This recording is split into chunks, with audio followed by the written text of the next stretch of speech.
You ever walk into a room and somehow feel both too Asian and too white at the exact same time? Yeah. Welcome to being Wasian, where you're basically a cultural plot twist everywhere you go. And if you just felt that in your soul, buckle up, because this video is for you. Okay, real talk. If you're Waysian, meaning you've got one parent with Asian heritage and one with Western or white heritage, you already know that your entire existence is basically one long game of which box do I check? And spoiler alert, neither box ever fits quite right. These experiences aren't universal rules. Every Wasian story is different. But if even half of this hits, you are absolutely in the right place. But first, don't forget to like and subscribe for more topics like this. Let's kick it off with the most classic Wasian experience known to humankind. You had a family gathering on your Asian side, and someone, always someone, looks you up and down and goes, "Wow, so tall!"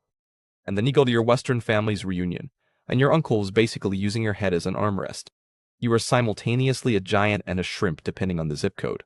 That height thing is no joke either. The average height gap between East Asian and Western populations is genuinely significant, and when your genes are doing a little remix, you end up as this beautiful wild card that confuses everyone at the dinner table. And it's not just height. Your features are doing their own thing. Maybe you've got the eyes of one parent, the nose of the other, and cheekbones that make people go, "Wait, what are you?" Which, by the way, is the Wasian national greeting. Strangers on the street, relatives you haven't seen in years, random people at the grocery store. Everybody's got an opinion on your face.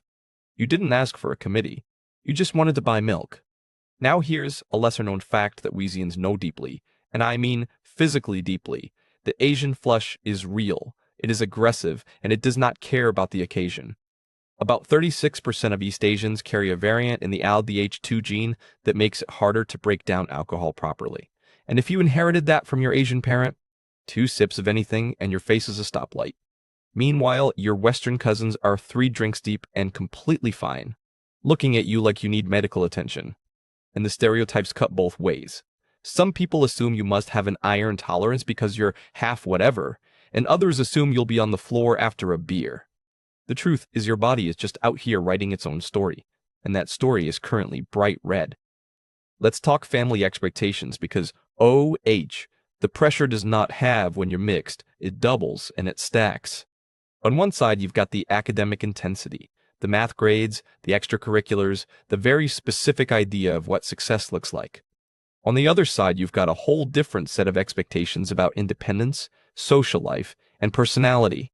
You're essentially running 2 operating systems at once, and neither one came with a manual. And then there's a cultural performance test. Can you use chopsticks properly? Do you know the holidays? Can you sing along to the right songs?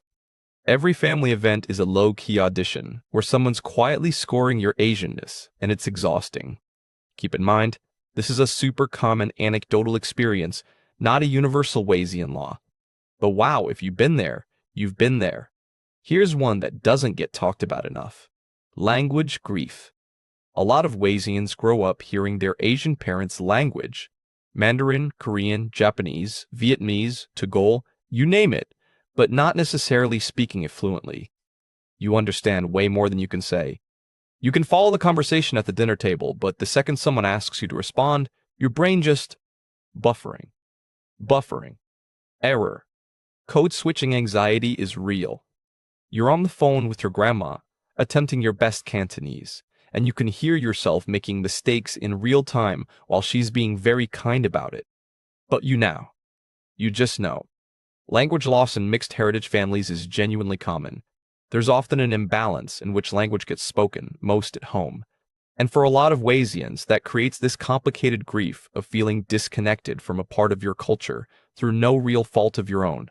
And finally, food, the love, the identity, the constant pop quiz. Can you cook your Asian parents' heritage dishes? Because if you can, suddenly you're a culinary genius. You made rice the right way, and your relatives are acting like you've been awarded a Michelin star. But if you can't, if you were raised more on the Western side of the kitchen, then someone somewhere is gently concerned about your cultural authenticity. There's this funny thing where making a heritage dish feels like a whole event. You're not just cooking, you're proving something. You're representing. You looked up the recipe 3 times, called your mom twice, and you are not letting the broth be wrong. And honestly, that dish hitting right feels like a cultural win that goes so much deeper than dinner. The through line in all of this is simple. Being Wasian often means living in the hyphen. Not fully this, not fully that, but something entirely its own. These experiences are anecdotal, personal, and wildly varied, but the common thread is that feeling of navigating two worlds simultaneously and somehow making it work. If this already has you nodding, make sure you hit that like button and subscribe. We are just getting started. Watch the next video.